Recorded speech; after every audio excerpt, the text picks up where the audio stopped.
The soft hum of the cargo ship's engines was the only sound James Miller heard as he guided his vessel through the dark expanse between Mars and Earth. The stars twinkled silently against the black backdrop of space, a view he never tired of even after 5 years of making this supply run. A red light flashed on his console, breaking his peaceful moment. The radar had picked up something unusual. A small ship drifting without power about 50,000 kilometers off his planned route. James checked his cargo manifest. He was ahead of schedule, and space law required all pilots to investigate potential distress signals. "Computer, scan the vessel," he commanded, adjusting his course. The computer chirped in response, sending out scanning beams toward the mysterious craft. Unknown design. No Earth or Mars registration detected. Hull damage present. One life sign detected. Weak but stable. James sat up straighter in his pilot's chair. An alien ship. His heart began to race. Humanity had yet to make official first contact with any alien species, though there had been rumors of strange ships at the edges of the solar system. He brought his ship alongside the damaged vessel. It was smaller than his cargo ship, sleek and silver with elegant curves that no human engineer had yet managed to create. A large hole had been torn in its side, likely from weapons fire. James put on his spacesuit and made sure his emergency medical kit was secure. "Computer, maintain position, and keep scanning for other ships," he ordered before entering the airlock. Using his suit's thrusters, he crossed the short distance between the ships. The hole in the hull was just large enough for him to enter carefully. His helmet lights illuminated the interior, revealing a cockpit unlike anything he had ever seen. And there, slumped in what appeared to be the pilot's seat, was the ship's occupant. James's breath caught in his throat. The alien was humanoid but clearly not human.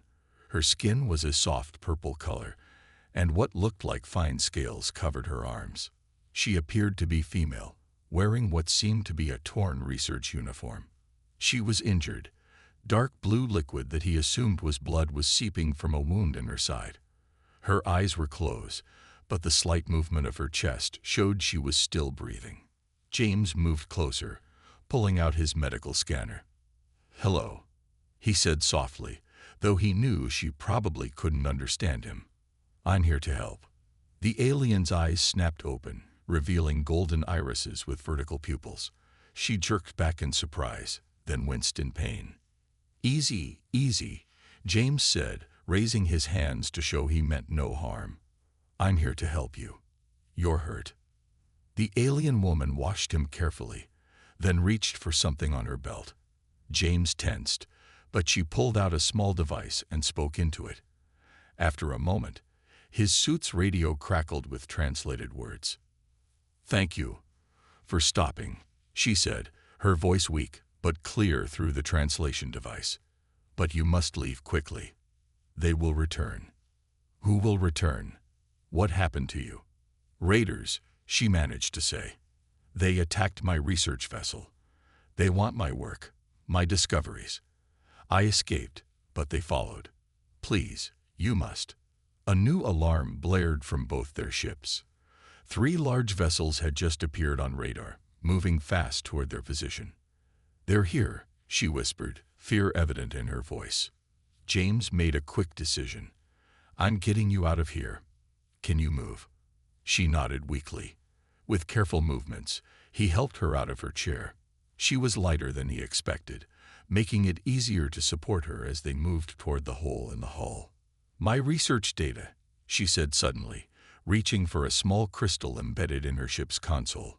James helped her retrieve it before they made their way to his ship. As they entered his airlock, the first shots from the approaching raiders lit up the darkness of space. James knew that the next few minutes would change his life forever, if they managed to survive them. The story continues in Part 2. James sealed the airlock just as another blast rocked his cargo ship. His new alien passenger stumbled, and he caught her before she could fall. "Computer, full power to engines and shields," he shouted, helping the injured alien to the cockpit. The ship's computer responded immediately, diverting power from non-essential systems. "Your ship. It's not meant for combat," the alien said through her translator as James strapped her into the co-pilot's seat. Dark blue blood was still seeping from her wound. "No, but it's faster than it looks," James replied, jumping into the pilot's chair. "I've made some unofficial modifications." He grabbed the controls and pushed the engines to full thrust, sending them rocketing toward the asteroid belt. The Raiders' ships opened fire again. Energy beams sliced through the space where James's ship had been moments before. He weaved between the attacks, his years of experience flying through dangerous cargo routes now proving invaluable. "I'm James Miller," he said, pulling a sharp turn that made the ship's frame groan. "Since we might die together, what's your name?" "Lyra," she answered, gripping her seat as the ship shuddered. "I'm a medical researcher. The data they want. It could save millions of lives." But in their hands, a warning light flashed. One of the Raider ships was closing in fast. "Hold on tight," James warned. He cut the main engines and fired the maneuvering thrusters, making his ship spin 180 degrees while maintaining its original course. In that brief moment, he fired the forward guns at their pursuers' engines. The shots connected. The Raider ship's engine flared and died, sending it tumbling away into space. "Impressive," Lyra said, her golden eyes wide. "But there are still two more." James turned the ship back around and pushed the engines even harder. They were approaching the asteroid belt now, their best chance for escape. "Computer, plot the densest route through the belt," he ordered, "and give me a damage report. Hull integrity at 82%, shield power at 60%, weapons at 45% charge, main engines operating at 118% of recommended maximum."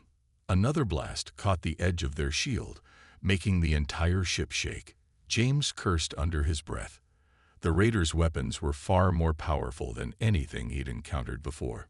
"They're using ion pulse cannons," Lyra explained, checking the ship's sensors. "One direct hit will disable your systems." "Then we won't let them hit us," James said, guiding the ship into the asteroid belt. He weaved between massive rocks, using them as cover from the Raiders' attacks. Lyra worked on the co-pilot's console, her fingers moving quickly despite her injury. "I've adjusted your sensors to detect their energy signatures better. They're splitting up, trying to trap us." James nodded, sweat beading on his forehead as he threaded the ship through an increasingly narrow path between asteroids. The Raiders were good, but they were in larger ships. They couldn't follow his exact route without risking collision. "There." Lyra suddenly pointed at the sensor display. "A mineral-rich asteroid field ahead. The deposits will interfere with their targeting systems." James altered course immediately, diving deeper into the belt. The Raiders fired desperately, trying to stop them before they reached the mineral field. One blast exploded an asteroid near them, sending fragments pinging off their hull. They plunged into the mineral field, and the Raiders' shots became wild, missing by wider margins. But their victory was short-lived. A warning alarm screamed through the cockpit. "Power surge in the port engine," the computer announced. "Failure imminent." "No, no, no," James muttered, trying to compensate. "Not now." The ship lurched violently. Lyra checked her console, her face grim. "The last blast must have damaged it. We're losing power." As the port engine began to fail, James realized they were about to face an impossible choice: try to limp away on one engine, or hide in the asteroid field with no power at all. Either way, the Raiders would eventually find them. Unless they could think of something else. And fast. The story continues in Part 3. James's mind raced as warning lights flashed across his console. The port engine was dying, and the Raiders would find them soon. He looked at Lyra, who was pressing a hand against her wound while studying the ship's readings. "How good are you with engines?" he asked, making a risky decision. "I understand the basic principles," she replied. "But your technology is different from ours." "Different or not, I need your help." James unbuckled his harness. "Take the controls. Keep us moving between the asteroids, but stay close to the big ones for cover." Lyra moved to the pilot's seat, her movements careful but precise despite her injury. James headed toward the engine room, grabbing a toolkit on his way. The engine room was hot and filled with smoke. The port engine's power core was pulsing with an angry red light. James could see where the Raiders' blast had penetrated the hull, damaging crucial power conduits. "Computer, how long until complete engine failure?" "Port engine will fail in approximately 4 minutes. Hull breach detected. Radiation levels rising." James gritted his teeth. The damaged section was leaking radiation into the ship. He had one spacesuit in the nearby locker, the same one he'd used to rescue Lyra. His comm unit crackled. "James," Lyra's voice came through. "They're getting closer. Our erratic movement is confusing their targeting, but the damaged engine is leaving an energy trail they can follow." "I can fix this," he replied, "but it's going to get worse before it gets better." He opened the locker and pulled out the spacesuit. "Lyra, when I tell you, cut power to both engines completely. That will leave us defenseless. Trust me." James looked at the spacesuit in his hands. The radiation levels meant whoever went in to fix the engine would need protection. But there was only one suit, and Lyra was already injured. Without hesitation, he walked back to the cockpit and handed her the suit. "Put this on. Now." Her golden eyes widened as she understood. "No, you'll die from the radiation. The repair will take less than 5 minutes. I can handle that much exposure." He helped her into the suit, his movements urgent but gentle. "You're already hurt, and your research needs to survive. This is the only way." Before she could protest further, he sealed her helmet and returned to the engine room. "Cut power on my mark." James positioned himself near the damaged section. Tools ready. His skin tingled as radiation washed over him. Now, the engines went silent. James immediately began working. His hands steady despite knowing every second exposed him to more radiation. He reconnected power conduits, bypassed damaged sections, and sealed the worst of the hull breach with emergency patches. His vision began to blur. Sweat poured down his face, and his stomach churned with nausea, the first signs of radiation sickness. But he kept working. "James, your life signs are critical." Lyra's voice was filled with concern. "You need to get out of there." "Almost done," he gasped. The final connection sparked under his hands. "Try the engines now." The power core hummed back to life, its color changing from red to a healthy blue. Both engines roared, stronger than before. James stumbled away from the repaired section, his legs weak. He barely made it back to the cockpit before collapsing. Through darkening vision, he saw Lyra piloting the ship with remarkable skill, weaving through asteroids while the Raiders fell behind. Her spacesuit gleamed in the dim light. "Stay with me, James," she said, reaching out to check his pulse with her suited hand. "My people are coming. They're close.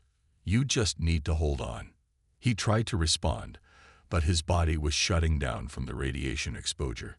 The last thing he saw was Lyra's golden eyes through her helmet visor, filled with determination and something else, a fierce promise that she wouldn't let his sacrifice be in vain. As consciousness faded, James managed a small smile. At least he'd saved her and her vital research. That was worth any price. The story continues in Part 4. The world came to James in fragments, voices speaking in strange languages, the sensation of being moved, a cool liquid flowing through his veins. But most clearly, he remembered the golden eyes watching over him. Lyra hadn't left his side since his collapse. She'd managed to outrun the Raiders, keeping the ship steady until her people's rescue vessels arrived. Now, in the medical bay of their advanced ship, she worked tirelessly with her fellow medical researchers to save the human who had sacrificed everything for her. "His cellular structure is breaking down," one of the alien doctors reported, checking readings that floated in holographic displays above James's bed. "The radiation damage is extensive." Lyra studied the data, her purple-scaled fingers moving through the holographic images. "His DNA repair mechanisms are similar to ours," she said, her translator converting her words to English, even though James drifted in and out of consciousness. "The research data he helped me save. We can use it." She pulled the crystal from her torn uniform, inserting it into a medical console. Complex molecular structures appeared in the air above them. "It's dangerous," another doctor warned. "The cellular regeneration process has never been tested on human physiology." "He's dying anyway," Lyra countered, her golden eyes fierce. "The radiation will kill him within hours if we don't try." James tried to focus on their words, but pain racked his body. Every breath felt like fire in his lungs. He could feel his cells dying, poisoned by the radiation he'd endured to save Lyra and her research. Through the haze of pain, he felt a cool hand touch his forehead. Lyra's face appeared above him, her expression gentle but determined. "James," she said softly, "I'm going to try something.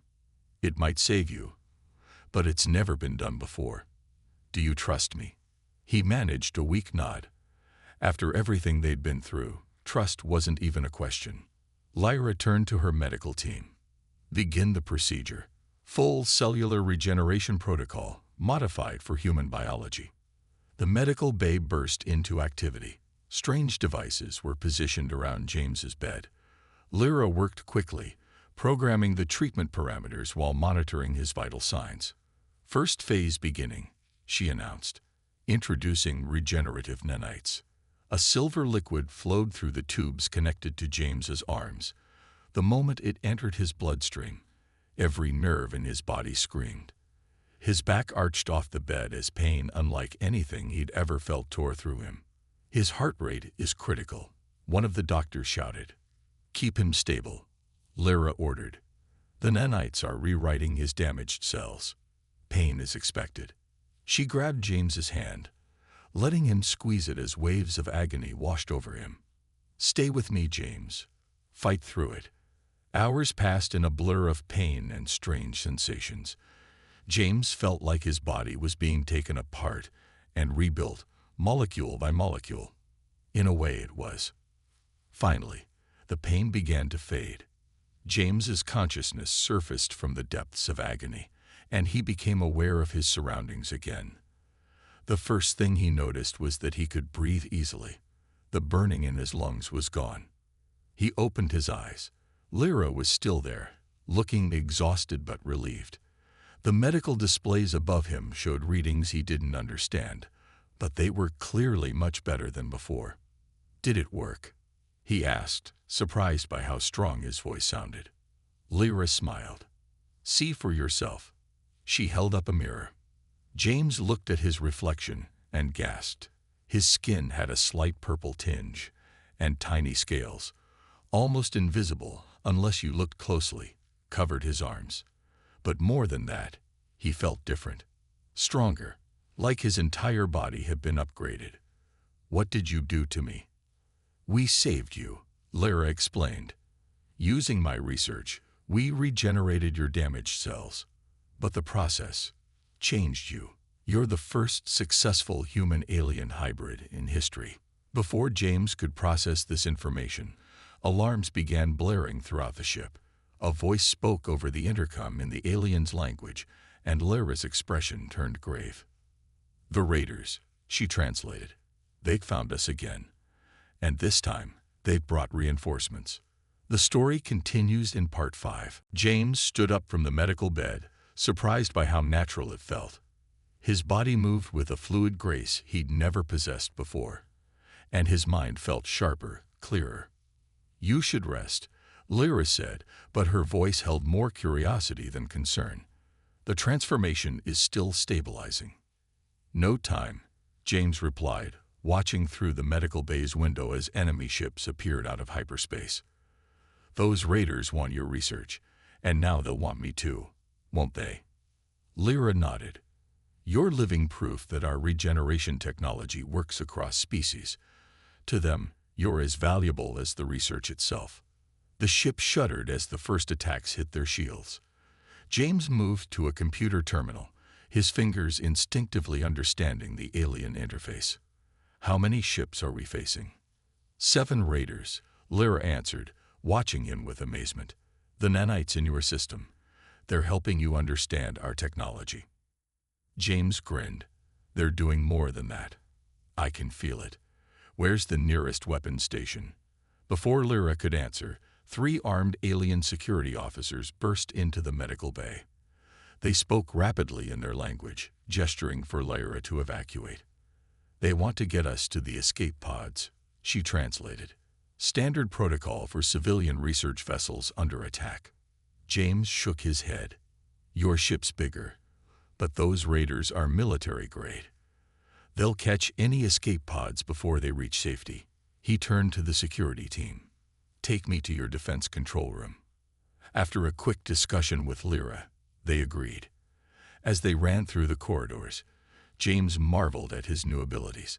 He could hear the ship's engines humming at specific frequencies, could sense power fluctuations in the walls, could even feel the subtle artificial gravity adjustments as the ship maneuvered. The defense control room was a circular chamber filled with holographic displays. The ship's crew worked frantically at various stations, trying to coordinate their defense. "Let me help," James said. Understanding flowed through him as he looked at their systems. "Your shields are strong, but you're using a predictable pattern. The raiders have figured it out." He stepped up to the main control interface. His fingers danced across the controls, remembering how the raiders had attacked his cargo ship. They expect research vessels to be defensive. So let's surprise them. The ship's shield configuration changed under his commands. Instead of trying to block every shot, they now shifted to deflect energy weapons fire back at the attackers. 2 raider ships were hit by their own weapons, their engines disabled. "Remarkable," one of the alien officers said through a translator. "Where did you learn our combat systems?" "I didn't," James replied, still working. "I just understand them now, like they're part of me." He looked at Lyra. "Whatever you did to save me, it did more than just heal the radiation damage." Another blast rocked the ship. The raiders were adapting, changing their attack pattern. But James was already moving ahead of them, his enhanced mind processing combat strategies faster than any normal human could. "Their ships are faster," he explained as he worked. "But this research vessel has more power. They think we'll keep running." He input a new series of commands. Time to show them why that's a mistake. The research vessel's massive engines roared. Instead of fleeing, they turned to face the raiders head-on. Energy that had been devoted to running was now diverted to weapons and shields. "James," Lyra said softly, "you've become something new, something that's never existed before." He nodded, watching as their counterattack sent the raiders scrambling. The first human-alien hybrid. And maybe, he smiled as another raider ship's weapons went dark under their assault. Maybe that's exactly what both our peoples need. As the battle turned in their favor, James knew this was just the beginning. He had been transformed into something unprecedented, and the implications would change everything. For humanity, for Lyra's people, and for the galaxy itself. The story continues in Part 6. The Raiders' fleet scattered into the darkness of space, their remaining ships jumping to hyperspace after James's unexpected counterattack. On the research vessel's bridge, celebrations erupted among the alien crew, but James's attention was focused on the captured raider ships floating dead in space. "We should board them," he said to Lyra, his enhanced senses detecting power signatures still active in the disabled vessels. "Something doesn't feel right about this attack." Lyra nodded, her golden eyes studying the tactical displays. "I agree. Raiders don't usually have military-grade weapons or organized tactics like these did." Within an hour, James led a boarding party onto the largest captured ship. His new hybrid body moved effortlessly in zero gravity, and he could read the Raiders' control systems as easily as he had the research vessels. "Here," he called out, accessing the ship's main computer. "They weren't just after your regeneration research, Lyra. They were hired to get it." The data revealed a complex web of connections. The raiders were working for someone with deep resources and advanced technology. As James dug deeper into their communications, his enhanced mind piecing together fragments of encrypted data, a disturbing picture emerged. "There's a group," he explained to Lyra, "and the boarding team. They're collecting advanced medical research from multiple species. Your regeneration breakthrough was just their latest target." Lyra examined the data herself, her expression growing serious. "These encryption codes, they're military. High-level military. Not just any military," James added, his fingers moving across the interface. "Look at these transit routes. They all lead to a secret facility in neutral space. Someone's trying to develop biological weapons using stolen research." The revelation sent shockwaves through the alien command structure. Within hours, the research vessel's captain had contacted their homeworld. James watched as their government officials appeared in holographic form, their attention fixed on him as much as the intelligence he'd uncovered. "You understand what this means," one of the officials said through the translator. "This conspiracy threatens multiple species, including humanity." James stood straighter, aware that his unique nature made him both a bridge and a symbol. "Then let this be an opportunity. My transformation proves that our species can work together in ways we never imagined." The officials conferred among themselves before reaching a decision. "We agree. This threat requires a unified response. And you, James Miller, represent something unprecedented, living proof that humans and our people can become more together than they are apart." "We propose an exchange," another official continued. "We will share our medical technology with Earth, starting with the regeneration breakthroughs that saved your life. In return, we ask for humanity's help in stopping these biological weapon developers." James looked at Lyra, who smiled encouragingly. "Your choice to save me," she said, "it's led to something greater than either of us could have imagined." He thought about the changes in his body, the way he could now bridge the gap between two species. His sacrifice had opened doors that might have remained closed for centuries. "I accept," James said, "but with one condition." He gestured to the captured raider ships. "Let me leave the investigation. My new abilities make me uniquely qualified to track down whoever's behind this." The officials agreed readily, seeing the advantage of having someone who could understand and operate technology from both species. As the diplomatic arrangements were made, James stood with Lyra in the observation deck, watching stars streak by as they headed toward Earth. His slightly purple-tinted skin reflected the starlight, the tiny scales catching the glow like diamonds. "Are you ready?" Lyra asked, "to show humanity what you've become?" James smiled, feeling the power of his enhanced body and mind working in perfect harmony. "I'm ready to show them what we can all become, together." The story continues in Part 7. 6 months had passed since James Miller became the first human-alien hybrid, and Earth would never be the same. He stood at the podium in the United Nations Assembly Hall, his slightly purple-tinted skin and golden-flecked eyes a testament to how far humanity had come. Behind him, holographic displays showed the progress of the joint medical facilities that now dotted Earth's surface.